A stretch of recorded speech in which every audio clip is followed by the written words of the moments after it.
दोस्तों, स्वागत है आप सबका हमारे YouTube channel the GS solver पे। आज की इस वीडियो में हम आधुनिक भारत के इतिहास का अगला जो टॉपिक है उसको पढ़ने वाले हैं और ये मॉडर्न हिस्ट्री का 22वां क्लास है। इससे पहले हमने 21 क्लासेस ऑलरेडी अपलोड कर रखा है। अगर आपने नहीं देखा है तो ज़रूर देख लीजिए, जिसमें 2 कंपाइलेशन भी आपको 10 घंटे से अधिक के मिलने को देखने को मिल जाते हैं। आप जाकर प्लेलिस्ट चेक कर सकते हैं हमारा।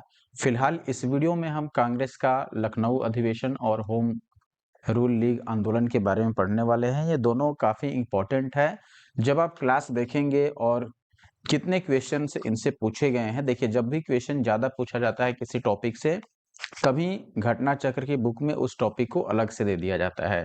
तो कांग्रेस का लखनऊ अधिवेशन अगर अलग से दिया गया है, होम रूल लीग आंदोलन अलग से दिया गया है, इसका मतलब इनमें से क्वेश्चन पूछे जाते हैं। और खासकर लेटेस्ट क्वेश्चन भी आप देखेंगे कई सारे पूछे गए हैं इनमें। तो हम स्टार्ट करते हैं और हमेशा की तरह पहले बुक की नोट्स जो है उसको हम कवर कर लेंगे, उसके बाद हम क्वेश्चन पर डायरेक्ट आएंगे।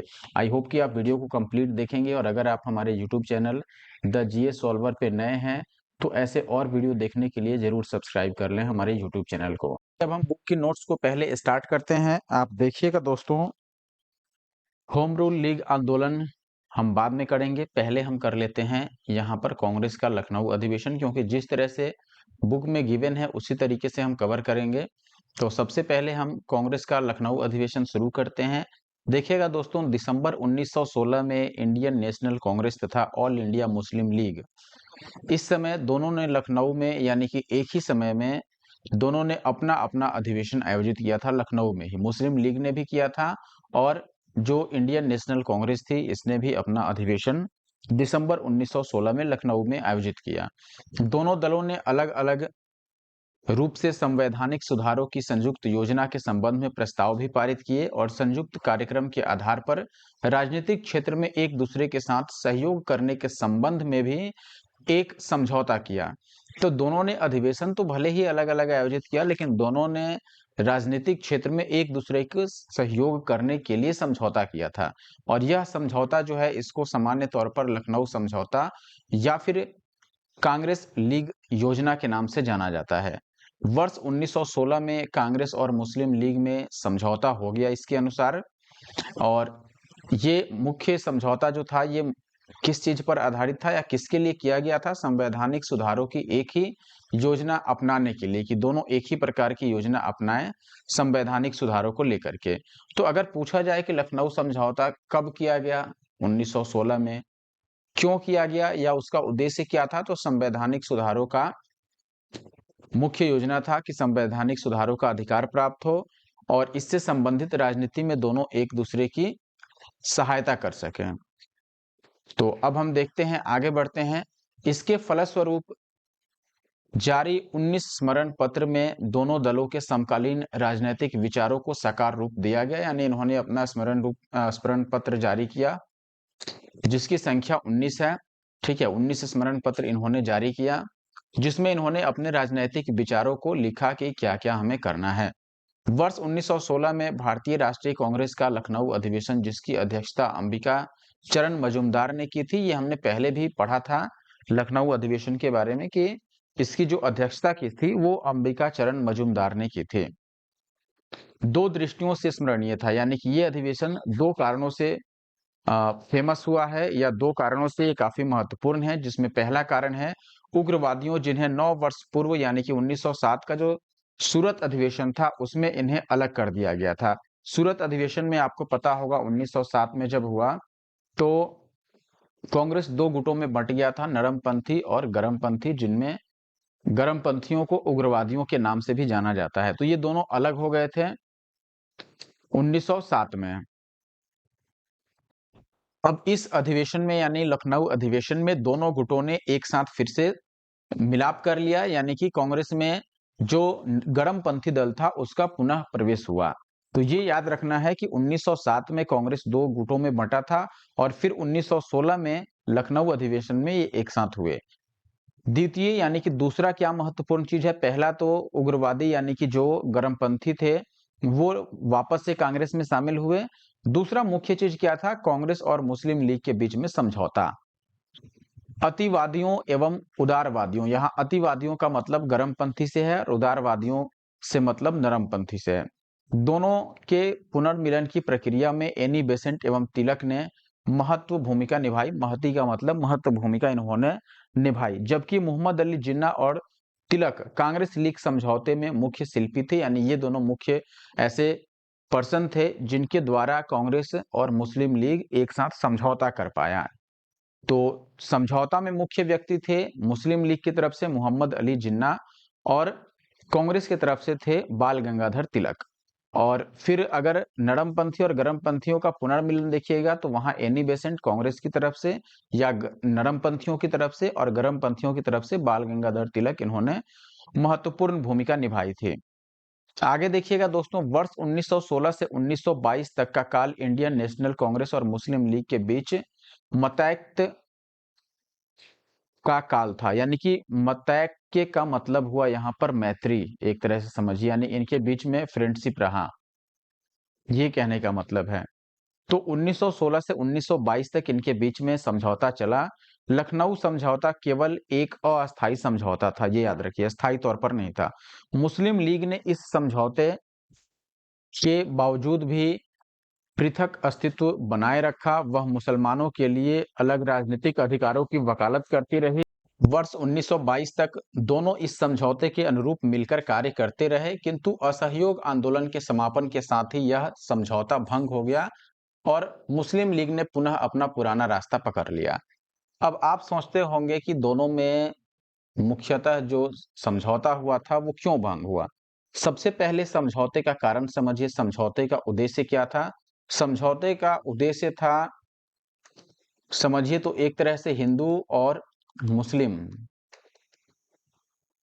हिंदू और मुस्लिम का एकजुट होना और एकजुट हो करके और अंग्रेजों के खिलाफ लड़ना। यानी कि समझिए कि जैसे अगर कांग्रेस का उद्देश्य देखिएगा तो कांग्रेस पूरे राष्ट्रीय स्तर पर सबके बारे में संवैधानिक अधिकार की मांग कर रही थी या सबके लिए लड़ाई लड़ रही थी। वहीं मुस्लिम लीग जो था वो केवल और केवल मुसलमानों के अधिकार की बात करता था।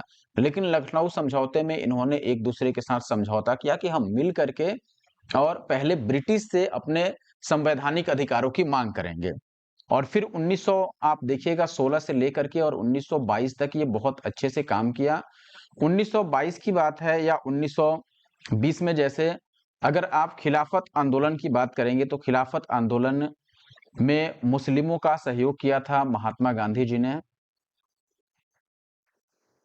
लेकिन हुआ क्या, जब खिलाफत आंदोलन खत्म हो गया या समझिए कि वो असफल हो गया एक तरह से, तो खिलाफत आंदोलन के असफल होने के कारण इन्होंने, जो मुस्लिम लीग था उनमें एक तरह से निराशा बढ़ने लगी। उनको लगने लगा कि जो महात्मा गांधी हैं या कांग्रेस जो है वो उनके लिए उस तरह से काम नहीं कर रही है। इसके अलावा दूसरा सबसे महत्वपूर्ण कारण अगर आप देखिएगा तो धीरे धीरे क्या हुआ, शुरू में तो दोनों ने मिलकर के एक साथ लड़ाई लड़ी, लेकिन धीरे धीरे मुस्लिम लीग के जो लोग थे वो मुस्लिमों के अधिकार की केवल बात करने लगे, हिंदुओं के बारे में नहीं सोचते थे। जैसे मुस्लिमों के लिए अलग अलग से निर्वाचक मंडल की मांग करना, मुस्लिम लीग ने मुस्लिमों के लिए अलग से मतदाता सूची का मांग करने लगा, सेपरेट इलेक्टोरेट की। इससे और हिंदू मुस्लिम एकता कमजोर होने लगी। ऊपर से जो ब्रिटिश लोग थे वो तो ऐसे मौके की तलाश में थे। ब्रिटिशों ने क्या किया, हिंदू मुस्लिम में जो एकता थी उसको तोड़ने के लिए मुस्लिमों के लिए अलग निर्वाचक मंडल की व्यवस्था कर दी। आपने पढ़ा होगा, हमने इसको अपने पॉलिटी वाले क्लास में भी पढ़ाया है। तो इन्होंने मुख्य रूप से इनके बीच में यानी मुस्लिम और हिंदू के बीच में फूट डालने के उद्देश्य से इन्होंने मुस्लिमों को कई तरह के राजनीतिक समझिए तो एक तरह से उनको रियायतें दे दी, कई सारी थी। जैसे अलग निर्वाचक मंडल इसमें एक प्रमुख रियायत है। और आगे चलकर दोनों दलों के विचारधारा भी अलग हो गए। जैसे कांग्रेस राष्ट्रीय एकता की बात करता था और स्वराज का इसका मुख्य डिमांड था कि अपना राज हो, स्वराज्य का मांग था। लेकिन वहीं मुस्लिम लोग, जो मुस्लिम लीग थी वो चाहते थे कि मुस्लिमों के लिए अलग से राजनीतिक अधिकार मिले। और धीरे धीरे आप देखिएगा जब मोहम्मद अली जिन्ना के नेतृत्व में नीति परिवर्तन होने लगा और जिन्ना का मुख्य उद्देश्य बन गया कि नहीं, मुस्लिमों के लिए तो अब आगे चल करके अलग राष्ट्र की ही मांग होने लगी, जैसे कि पाकिस्तान की मांग उठी उसके बाद आगे चल करके। तो ये मुख्य कारण था जिसके कारण ये असफल रहा। अब हम आगे क्वेश्चन पढ़ेंगे। आई होप कि ये बातें आप समझ पाए होंगे। इसमें सबसे पहला क्वेश्चन आपके सामने है, दिसंबर 1916 में इंडियन नेशनल कांग्रेस और इंडियन मुस्लिम लीग ने एक ही समय में अपने अधिवेशन कहाँ किए थे? हमने पढ़ा था यह अधिवेशन लखनऊ में हुआ था, जिसका दो प्रमुख आप देखिएगा तो दो प्रमुख इसके घटना है जो आपको याद रखना है। एक तो गर्मपंथी और प्लस नरमपंथियों का मिलन इसमें, और दूसरा लखनऊ समझौता, जिसमें मुस्लिम लीग और जो कांग्रेस थी अपना, इन्होंने एक साथ मिल करके और ब्रिटिशों से अपने संवैधानिक अधिकार की मांग करने की योजना बनाई थी। तो ये दो प्रमुख इसकी बातें हैं जो आपको याद रखना है। दिसंबर 1916 में इंडियन नेशनल कांग्रेस तथा ऑल इंडिया मुस्लिम लीग ने लखनऊ में एक ही समय में अपने अधिवेशन आयोजित किए। अंबिका चरण मजूमदार ने इस लखनऊ के अधिवेशन की अध्यक्षता की थी, ये आपको याद रखना है। अगला प्रश्न आप देखिए कितनी बार पूछा गया है अलग अलग परीक्षाओं में। वर्ष 1916 में राष्ट्रीय जो कांग्रेस था, भारतीय राष्ट्रीय कांग्रेस, इसके लखनऊ अधिवेशन की अध्यक्षता किसने की थी? अभी हमने देखा था अंबिका चरण मजूमदार यानी कि एसी मजूमदार। दिसंबर 1916 में इसकी अधिवेशन की गई थी लखनऊ में कांग्रेस की, और साथ ही में मुस्लिम लीग ने भी अपना अधिवेशन उस समय किया था। अगला सवाल, इसमें टाइमिंग पूछा गया है, आई होप कि आपको याद रहा होगा ये। कांग्रेस और मुस्लिम लीग के बीच प्रसिद्ध लखनऊ समझौते पर हस्ताक्षर कब हुआ? दिसंबर 1916 में हुआ। आप यहां देख सकते हैं वर्ष 1916 में कांग्रेस और मुस्लिम लीग के बीच समझौता हो गया ताकि संवैधानिक सुधारों की एक ही योजना अपनाई जा सके। जैसे मुस्लिम लीग अलग संवैधानिक अधिकार मांगता था, वैसा नहीं, ये दोनों मिलकर के इस बार लड़ाई लड़ रहे थे। इसके फलस्वरूप इन्होंने 19 स्मरण पत्र में दोनों दलों के समकालीन जो राजनीतिक विचार थे उसको भी साकार रूप दिया था। अगला प्रश्न देखिएगा, अतिवादियों एवं उदारवादियों के पुनर्मिलन की प्रक्रिया में प्रमुख शिल्पी निम्न में से कौन था? यानी कि जो गर्मपंथी और नरमपंथी दल वापस मिले 1916 के लखनऊ अधिवेशन में, उसमें मुख्य भूमिका किसने निभाई? तो हमने पढ़ा था एनी बेसेंट कांग्रेस की तरफ से और गर्मपंथियों की तरफ से बाल गंगाधर तिलक, इन्होंने महत्वपूर्ण भूमिका निभाई थी। और अगर लखनऊ समझौते की बात करें तो उसमें मोहम्मद अली जिन्ना और प्लस में बाल गंगाधर तिलक, इन्होंने प्रमुख भूमिका निभाई थी। तो यहां पर जो सही उत्तर है दोस्तों वो ऑप्शन ए है, एनी बेसेंट और बाल गंगाधर तिलक। आप देखिएगा वर्ष 1916 में भारतीय राष्ट्रीय कांग्रेस के लखनऊ अधिवेशन जिसकी अध्यक्षता अंबिका चरण मजूमदार ने की थी, दो दृष्टियों से स्मरणीय है। पहला है उग्रवादियों जिन्हें 9 वर्ष पूर्व 1907 के कांग्रेस से निष्कासित किया गया था, वो कांग्रेस में वापस मिल गए। और दूसरा महत्वपूर्ण इसमें जो कारण है या महत्वपूर्ण जो तथ्य है वो ये है, कांग्रेस और मुस्लिम लीग के बीच में समझौता होना। अतिवादियों एवं उदारवादियों के पुनर्मिलन की प्रक्रिया में एनी बेसेंट एवं तिलक ने महत्वपूर्ण भूमिका निभाई, जबकि मोहम्मद अली जिन्ना और तिलक ने कांग्रेस लीग समझौते में महत्वपूर्ण भूमिका निभाई थी। अगला सवाल है 1916 में मुस्लिम लीग और कांग्रेस के बीच किसने समझौता कराया? अब मुस्लिम लीग और कांग्रेस की बात है तो देखिए इसमें मोहम्मद अली जिन्ना नहीं है तो हम बाल गंगाधर तिलक को चूज करेंगे। अगर दोनों ऑप्शन में रहता तो निश्चित तौर पर दोनों को मानना चाहिए। तो ऑप्शन ए यहाँ पर सही उत्तर है। अगला प्रश्न आप देखिएगा यहाँ पर एमपीपीसीएस का है, कांग्रेस के वर्ष 1916 के लखनऊ अधिवेशन में कौन सा मुख्य दूरगामी परिणाम वाला निर्णय लिया गया था? यानी कि जो लखनऊ अधिवेशन था उसमें कौन सा मुख्य निर्णय लिया गया? मुस्लिम लीग की पृथक निर्वाचन क्षेत्र की मांग को स्वीकार किया, कांग्रेस और मुस्लिम लीग का अस्थायी विलय हो गया, कांग्रेस का अध्यक्ष एक मुस्लिम व्यक्ति चुना गया, या इनमें से कोई नहीं। निश्चित तौर पर यहां देखिएगा दोस्तों तो ऑप्शन ए सही होगा, क्योंकि मुस्लिम लीग बहुत पहले से अपना डिमांड रखी थी कि हमें अलग निर्वाचन क्षेत्र चाहिए, लेकिन कांग्रेस इसके विरोध में रहा। और 1916 ये पहला समय आया या पहला ऐसी घटना हुआ पहली बार जब लखनऊ अधिवेशन में इन्होंने समझौता किया मुस्लिम लीग और कांग्रेस ने मुस्लिम लीग का समर्थन किया, और इसी समर्थन के कारण ही मुस्लिम लीग कांग्रेस के साथ जुड़ पाया। तो ऑप्शन ए यहाँ पर सही है। आप देखिएगा दोस्तों लखनऊ समझौते 1916 के तहत कांग्रेस ने मुसलमानों के लिए पहली बार अलग निर्वाचक मंडल की मांग को स्वीकार कर लिया, जो मुस्लिम लीग के लिए एक सकारात्मक उपलब्धि थी, क्योंकि मुस्लिम लीग तो चाहती ही थी कि ऐसा हो, क्योंकि कांग्रेस अब तक इसका विरोध करती आ रही थी। डॉक्टर रमेश चंद्र मजुमदार जो हैं ये लखनऊ समझौते की कटु आलोचना करते हुए इन्होंने लिखा है, परवर्ती घटनाओं की पृष्ठभूमि में निसंदेह रूप से यह कहा जा सकता है कि वर्ष 1916 में कांग्रेस द्वारा लखनऊ समझौता करने के निर्णय ने वस्तुतः वह नींव डाली जिसके ऊपर 30 वर्षों के बाद पाकिस्तान का निर्माण किया गया। लखनऊ समझौते ने भावी राजनीति में सांप्रदायिकता के उदय का भी मार्ग प्रशस्त किया।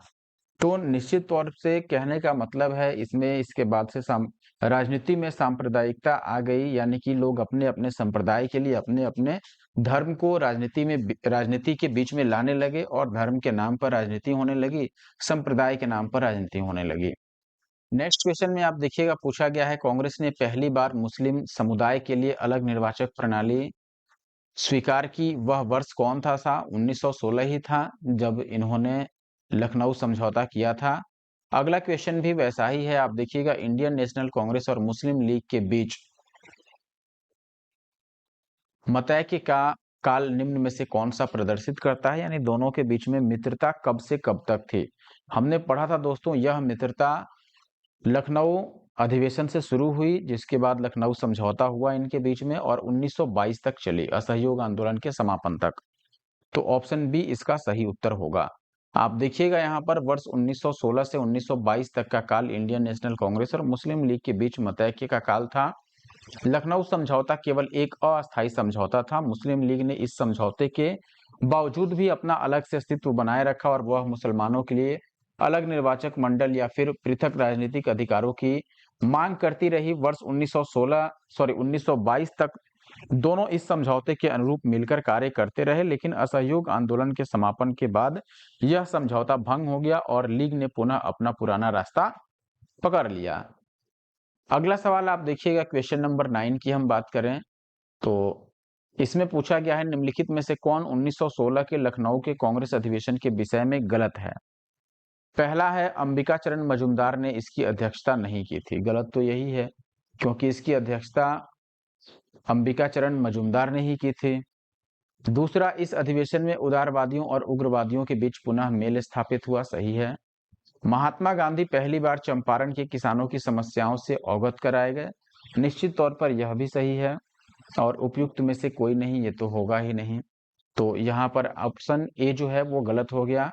आप देखिएगा, वर्ष 1916 के लखनऊ अधिवेशन में तिलक को पुनः कांग्रेस में शामिल कर लिया गया। तिलक जो कि गरमपंथी दल से थे, यानी उग्रवादियों और उदारवादियों दोनों का मिलन हो गया। अध्यक्ष अंबिका चरण मजूमदार ने कहा कि 10 वर्षों के बाद दुखद अलगाव तथा गलतफहमी के कारण बेवजह के विवादों में भटकने के बाद भारतीय राष्ट्रीय दल के दोनों खेमों यानी उदारवादियों एवं उग्रवादियों ने अब यह महसूस किया है कि अलगाव उनकी पराजय और उनकी एकता उनकी जीत है, यानी कि अलगाव उनका पराजय है और एकता उनकी जीत है। अब भाई भाई फिर से मिल गए हैं। कांग्रेस के लखनऊ अधिवेशन में ही महात्मा गांधी से राजकुमार शुक्ल जो कि चंपारण से थे, इनकी मुलाकात हुई, यानी महात्मा गांधी और राजकुमार शुक्ल की मुलाकात हुई। इसके बाद राजकुमार शुक्ल जो थे वो चंपारण के किसानों की समस्याओं से महात्मा गांधी को अवगत कराया था, इसलिए विकल्प ए गलत है, बाकी बी और सी तो सही ही था। अगला और इस टॉपिक का आखिरी सवाल है ये, निम्नलिखित भारतीय राष्ट्रीय कांग्रेस के किस अधिवेशन में महात्मा गांधी को चंपारण के किसानों की समस्याओं से अवगत कराया गया था? तो यह लखनऊ अधिवेशन था 1916, सूरत अधिवेशन 1907 में अलगाव हुआ इनके बीच में, और कलकत्ता और बनारस अधिवेशन मैंने पिछले क्लास में पढ़ा रखा है, या आई थिंक उससे पहले वाले क्लास में। अगर आपने नहीं देखा है तो जरूर से आप देख लीजिए। अब हम अगला टॉपिक यानी कि होम रूल लीग आंदोलन की तरफ बढ़ेंगे। उससे पहले दोस्तों, अगर आपने अभी तक the GS solver YouTube channel को सब्सक्राइब नहीं किया है तो प्लीज सब्सक्राइब कर लें, और इस वीडियो को अगर आपने अभी तक लाइक नहीं किया है तो लाइक कर दें और साथ ही साथ कमेंट जरूर कीजिए। अब हम आगे बढ़ते हैं। अप्रैल 1916 में बाल गंगाधर तिलक ने और सितंबर 1916 में एनी बेसेंट ने अपनी अपनी होम रूल लीग की स्थापना की। सबसे पहले तो होम रूल का मतलब समझ लीजिए। होम का मतलब क्या हुआ? होम का मतलब घर हुआ, और रूल का मतलब क्या हुआ? रूल का मतलब हुआ शासन, यानी घर का शासन। एक तरह से समझिए, घर का मतलब स्वयं अपना शासन। तो स्वशासन, होम रूल का सीधा मतलब क्या है? स्वशासन। तो होम रूल आंदोलन किस लिए चलाया गया था? स्वशासन की मांग करने के लिए।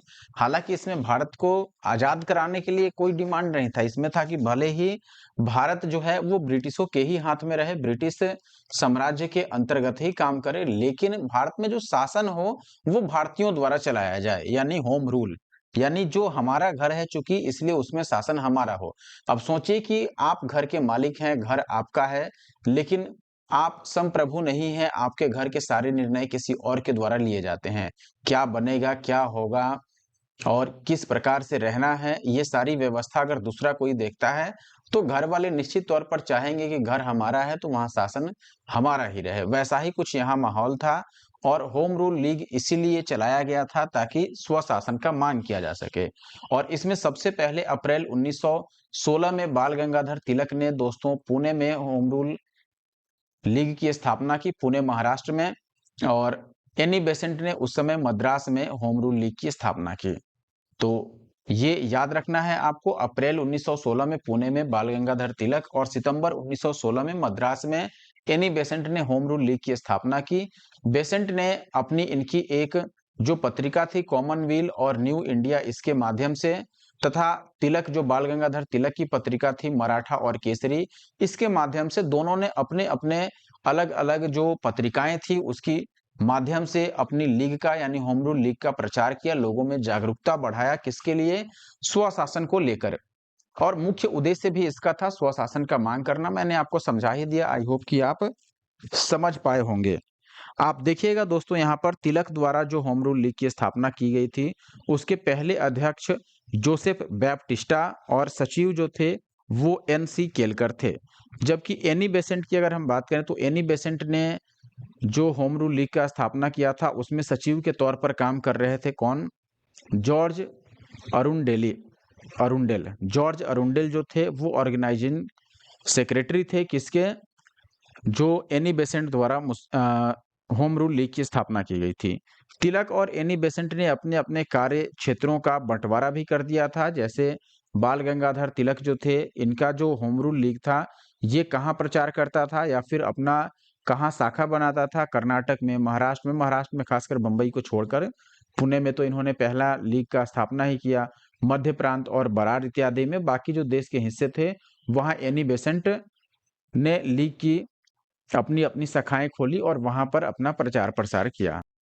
दोनों लीग यानी आप कहिए तो जो एनी बेसेंट का होम रूल लीग था और जो बाल गंगाधर तिलक का, इन दोनों ने कभी अपना विलय तो नहीं किया। और विलय क्यों नहीं किया इसके बारे में एनी बेसेंट कहती हैं, तिलक के यानी बाल गंगाधर तिलक के कुछ समर्थक ऐसे थे जो मुझे पसंद नहीं करते, यानी एनी बेसेंट को नहीं पसंद करते थे। और ऐसे ही एनी बेसेंट के कुछ समर्थक थे जो बाल गंगाधर तिलक को पसंद नहीं करते थे। ये दोनों खुद एक दूसरे को पसंद करें ना करें, लेकिन इनके कार्यों को देखते हुए या इनके कार्य उद्देश्यों को देखते हुए उनके कुछ समर्थक इनको नहीं पसंद करते थे और इनके समर्थक उनको नहीं पसंद करते थे। लेकिन मेरे और उनके बीच यानी बाल गंगाधर तिलक और एनी बेसेंट के बीच इस तरह का कोई झगड़ा नहीं था। होम रूल लीग आंदोलन के दोनों नेताओं तिलक और एनी बेसेंट की निगाह में स्वराज का अर्थ लगभग एक ही जैसा था। ब्रिटिश साम्राज्य के अंतर्गत, देखिए ब्रिटिश साम्राज्य के अंतर्गत स्थानीय, प्रांतीय एवं केंद्रीय स्तर पर उत्तरदायी शासन एवं प्रशासन की आधिकारिक व्यवस्था की जाए। यानी कहने का मतलब कि भले ही जो साम्राज्य है वो ब्रिटिशों का ही रहे, देश भले आजाद ना हो, लेकिन जो स्थानीय तौर पर शासन चलाया जाए, प्रांतीय तौर पर शासन हो, केंद्रीय स्तर पर जो शासन हो वो उत्तरदायी हो और खासकर जो शासन प्रशासन हो वो भारतीयों के हाथ में मिले, यानी स्वशासन हो। तो इसकी आधिकारिक व्यवस्था की जाए। जैसे आप देखेंगे गोरों द्वारा शासित डोमिनियन दर्जा प्राप्त अन्य ब्रिटिश उपनिवेशों में थी, यानी जहां पर गोरों ने अपना डोमिनियन प्राप्त कर लिया था, लेकिन वहां पर शासन उनके लोगों के द्वारा, जैसे कनाडा देखिए, ऑस्ट्रेलिया देखिए, यहाँ पर भले अंग्रेजों का वर्चस्व था लेकिन शासन वहां के लोगों द्वारा किया जाता था। तो होम रूल आंदोलन की व्याख्या 2 जनवरी 1914 को अपने समाचार पत्र कॉमनवेल में एनी बेसेंट ने की थी, जिसमें ब्रिटिश साम्राज्य के अंतर्गत स्वशासन के उद्देश्य को ध्यान में रखकर धार्मिक स्वतंत्रता, राष्ट्रीय शिक्षा तथा सामाजिक और राजनीतिक सुधारों को आधारभूत कार्यक्रम बनाया गया था। यानी जो कॉमनवेल्थ पत्रिका में एनी बेसेंट द्वारा बताया गया था, उसमें मुख्य उद्देश्य क्या-क्या थे? स्वशासन था, धार्मिक स्वतंत्रता थी, राष्ट्रीय शिक्षा थी, सामाजिक और राजनीतिक सुधारों की मांग की गई थी उसमें। भारत में भारत में यह आंदोलन प्रथम विश्व युद्ध के दौरान काफी लोकप्रिय रहा। वर्ष 1916 का लखनऊ अधिवेशन होम रूल लीग के सदस्यों के लिए अपनी ताकत दिखाने का अच्छा मौका था। तिलक के समर्थकों ने लखनऊ पहुंचने के लिए एक ट्रेन आरक्षित की, जिसे कुछ लोगों ने कांग्रेस स्पेशल का नाम दिया, तो कुछ लोगों ने होम रूल लीग स्पेशल कहा। बेसेंट की लीग के जो संगठन के सचिव थे, जॉर्ज अरुंडेल ने लीग के हर सदस्य से कहा था कि वह लखनऊ अधिवेशन में शामिल होने की हर संभव प्रयास करे, यानी कि हर एक संभव कोशिश करे। थियोसॉफिकल सोसाइटी की स्थापना 1875 में संयुक्त राज्य अमेरिका के न्यूयॉर्क शहर में मैडम ब्लावेट्स्की तथा कर्नल अल्कॉट ने की थी। एनी बेसेंट 1889 में इसकी सदस्य बनी थी। किसकी? थियोसॉफिकल सोसाइटी की, जिसकी स्थापना 1875 में यूएसए में की गई थी। अब हम सीधे क्वेश्चन पर आते हैं दोस्तों। पहला क्वेश्चन जो कई बार पूछा गया है, होम रूल लीग आंदोलन सर्वप्रथम किसने शुरू किया था? बाल गंगाधर तिलक ने, या फिर एनी बेसेंट ने, या सुरेंद्रनाथ बनर्जी ने, या फिर सरोजनी नायडू ने? अगर आप डेटा देखते हैं जो हमने अभी पढ़ा था, आप देखेंगे कि अप्रैल 1916 में तो शुरू किया था बाल गंगाधर तिलक ने, और सितंबर 1916 में एनी बेसेंट ने शुरू किया था। लेकिन दोस्तों यहाँ पर स्थापना की बात की गई है। सॉरी, स्थापना नहीं, आरंभ किसने किया? देखिए, सबसे पहले होम रूल आरंभ एनी बेसेंट द्वारा ही किया गया था, भारत की अगर हम बात करें तो। लेकिन अगर होम रूल लीग स्थापना की बात की जाए, आरंभ करना और स्थापना करना दोनों अलग अलग चीज है। आधिकारिक तौर पर स्थापना की बात की जाए तो यहाँ पर टाइमिंग दिया गया है, आप देख सकते हैं। यहाँ पर देखिएगा, भारत में होम रूल लीग आंदोलन सर्वप्रथम एनी बेसेंट ने प्रारंभ किया। यद्यपि अगर इसकी स्थापना की बात करें तो सबसे पहले अप्रैल 1916 में तिलक ने की थी। अगला सवाल आप देखिएगा, इसमें पूछा गया है वर्ष 1915-16 में दो होम रूल लीग आरंभ की गई थी, उसके नेता कौन-कौन थे? तो तिलक और एनी बेसेंट निश्चित तौर पर सही उत्तर है। अप्रैल 1916 में बाल गंगाधर तिलक और सितंबर 1916 में एनी बेसेंट ने अपनी-अपनी होम रूल लीग की स्थापना की थी। बेसेंट ने कॉमनवेल्थ और न्यू इंडिया के माध्यम से, और तिलक ने मराठा और केसरी के माध्यम से अपनी-अपनी लीग का प्रचार प्रसार किया था। अगला क्वेश्चन आप देखिएगा, एनी बेसेंट मुख्यतः किससे संबंधित थी? सविनय अवज्ञा से, गृह शासन आंदोलन से, खिलाफत से, या असहयोग से? तो गृह शासन, जिसको हम होम रूल बोलते हैं, तो होम रूल लीग सही उत्तर है, ऑप्शन बी। आगे देखिए, एनी बेसेंट मुख्यतः गृह शासन यानी होम रूल आंदोलन से संबद्ध थी। भारत में होम रूल लीग की स्थापना की जो योजना थी, ये मूलतः एनी बेसेंट द्वारा ही बनाई गई थी। होम रूल आंदोलन की व्याख्या 2 जनवरी 1914 को ही अपने पत्र कॉमनवेल्थ में एनी बेसेंट ने की थी। और यही कारण है कि जब प्रश्न पूछा गया था पहला कि होम रूल लीग आंदोलन सबसे पहले किसने शुरू किया था, तो एनी बेसेंट उत्तर हुआ था। क्योंकि स्थापना तो 1916 में हुआ ना, अप्रैल 1916 में तिलक ने किया, और फिर सितंबर 1916 में एनी बेसेंट द्वारा किया गया। लेकिन इसकी चर्चा और इसकी व्याख्या पहले ही एनी बेसेंट ने 2 जनवरी 1914 को अपने कॉमनवेल्थ पत्रिका में की थी, जिसमें ब्रिटिश साम्राज्य के अंतर्गत स्वशासन के उद्देश्य को ध्यान में रखकर धार्मिक स्वतंत्रता, राष्ट्रीय शिक्षा तथा सामाजिक और राजनीतिक सुधारों को आधारभूत कार्यक्रम बनाया गया था। भारत में यह आंदोलन प्रथम विश्व युद्ध के दौरान काफी लोकप्रिय भी रहा। प्रथम विश्व युद्ध के दौरान आंदोलन जो भारत में लोकप्रिय हुआ था वह कौन सा था? तो निश्चित रूप से अभी हमने देख ही लिया, वह होम रूल आंदोलन था, तो ऑप्शन बी यहाँ पर सही उत्तर होगा। अगला सवाल, निम्नलिखित में से किसका योगदान होम रूल लीग की स्थापना में नहीं था? बाल गंगाधर तिलक का तो था ही, एनी बेसेंट का था ही, एच.एस. अल्कॉट इसका नहीं था निश्चित तौर पर। क्यों नहीं था? हमने अभी नोट्स में पढ़ा, जो कर्नल अल्कॉट था या अल्काट, जो भी आप समझें, ये थियोसॉफिकल सोसाइटी से जुड़े थे, न कि होम रूल लीग से। तो ऑप्शन डी यहाँ पर गलत है, बाकी लोग इससे जुड़े हुए थे।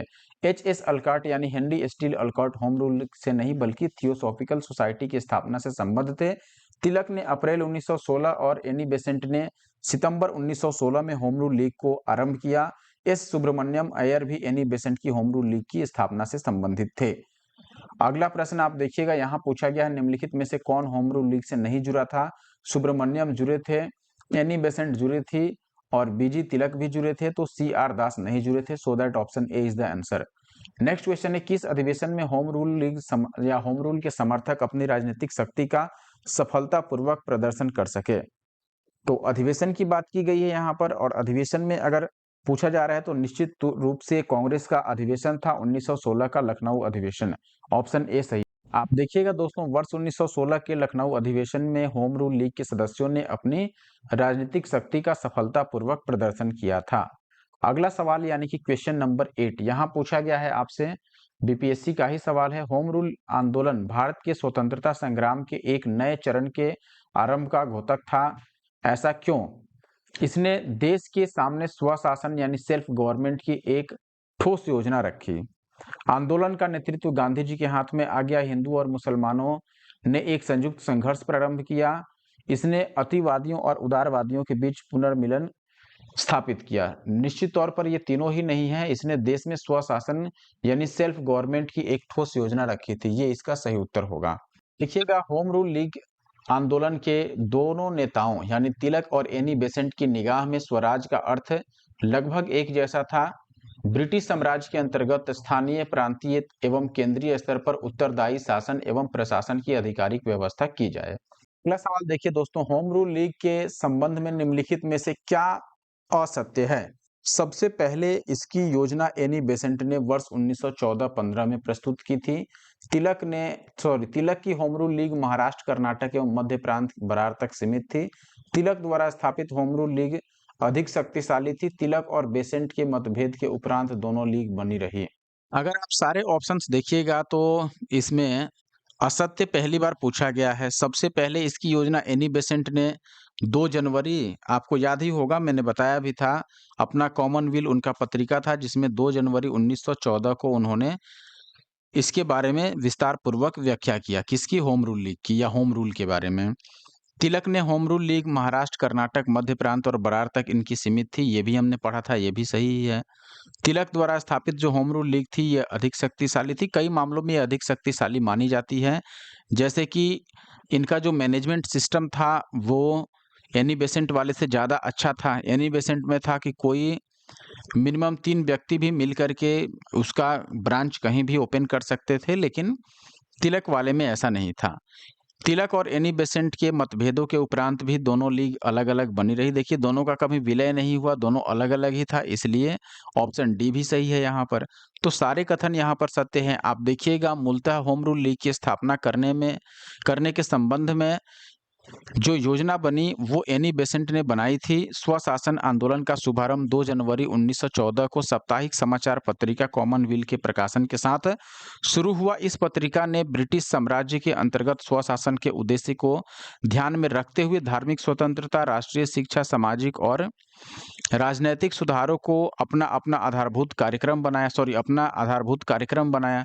इस कार्य के अनुसरण हेतु 2 पृथक होम रूल लीगों की स्थापना की गई। दोनों लीगें एक दूसरे की पूरक थी। अप्रैल 1916 में तिलक ने इंडियन होम रूल लीग की स्थापना की और उसके 5 माह बाद सितंबर 1916 में एनी बेसेंट ने होम रूल लीग की स्थापना की थी मद्रास में। तिलक की लीग कर्नाटक, महाराष्ट्र, बंबई को छोड़कर मध्य प्रांत और बरार तक सीमित थी। देश के बाकी हिस्से एनी बेसेंट की लीग के जिम्मे आए। बेसेंट की लीग का संगठन थोड़ा ढीला था। कोई भी 3 व्यक्ति कहीं भी शाखा खोल सकते थे, जबकि तिलक की लीग का संगठन इसकी अपेक्षा मजबूत था। सभी जो 6 शाखाएं थी अलग-अलग जगहों पर, उनके काम और कार्य क्षेत्र निर्धारित किए गए थे। दोनों लीगों ने अपना विलय नहीं किया, क्योंकि एनी बेसेंट अपने शब्दों में कहती हैं कि उनके यानी तिलक के कुछ समर्थक एनी बेसेंट को पसंद नहीं करते थे और एनी बेसेंट के कुछ समर्थक तिलक को पसंद नहीं करते थे। लेकिन प्रत्यक्ष रूप से दोनों के बीच में किसी भी तरह का कोई झगड़ा नहीं था। इस प्रकार तिलक और एनी बेसेंट में कोई मतभेद नहीं था। अगला सवाल, तिलक तथा एनी बेसेंट द्वारा बनाए गए होम रूल लीगों को एक में मिला दिया गया। अब देखिए, दोनों को एक में ऐसे तो कभी नहीं मिलाया गया, लेकिन दोनों एक साथ 1916 का जो लखनऊ अधिवेशन था उसमें हिस्सा लिए थे और उसके बाद कांग्रेस के साथ ये लोग काम किए। तो यहाँ पर आप देखिएगा प्रत्यक्ष रूप से दोनों का एक जगह विलय कहीं किया नहीं गया है, इसलिए कोई भी कथन को या किसी भी साल को इसमें सही नहीं माना गया है। अगला सवाल है, निम्नलिखित में से कौन फेबियन आंदोलन का प्रस्तावक था? तो फेबियन आंदोलन का प्रस्तावक कौन थी? एनी बेसेंट थी। ऑप्शन ए सही उत्तर है। आप देखिएगा एनी बेसेंट, एक मिनट, यस, फेबियन आंदोलन की प्रस्तावक थी और यहाँ पर इनकी अवधि दी हुई है। फेबियन आंदोलन अगर आपको समझना है तो फेबियन आंदोलन दोस्तों इंग्लैंड में किया गया था और यह लगभग 1884 के आसपास हुआ था वहाँ पर। और फेबियन आंदोलन का भी मुख्य उद्देश्य था समाज में समाजवाद को बढ़ावा देना, समाज को सुधारना, खासकर बिना हिंसा के। इनमें भी हिंसा या क्रांति जैसी कोई बात नहीं थी। ये लोग बस चाहते थे कि समाज सुधर जाए, शांतिपूर्ण और क्रमिक तरीके से समाज में सुधार हो, लेकिन बिना किसी हिंसा और क्रांति के। शिक्षा, कानून और बाकी अलग-अलग तरीकों से सुधार हो। और ये जो फेबियन आंदोलन था दोस्तों, इसकी प्रमुख नेताओं में से एनी बेसेंट भी एक थी। तो यहाँ पर फेबियन आंदोलन के प्रस्तावकों में इनका भी नाम आता है, एनी बेसेंट का। बाद में ये भारत आती हैं और भारत आकर के ये और भारतीय राष्ट्रीय आंदोलन में अपनी महत्वपूर्ण भूमिका ये निभाती हैं। आगे बढ़ें अब। अगला सवाल आपके पास है एनी बेसेंट के ही बारे में, जो कि यूपीएससी प्री एग्जाम 2014 में पूछा गया है। प्रश्न है, एनी बेसेंट होम रूल आंदोलन प्रारंभ करने के लिए उत्तरदायी थी। थियोसॉफिकल सोसाइटी की संस्थापिका थी, इंडियन नेशनल कांग्रेस की एक बार अध्यक्षता की थी। देखिए, थियोसॉफिकल सोसाइटी की संस्थापिका तो ये नहीं थी, लेकिन होम रूल लीग आंदोलन के लिए ये उत्तरदायी जरूर थी, क्योंकि पहले इन्होंने ही व्याख्या किया था होम रूल के बारे में।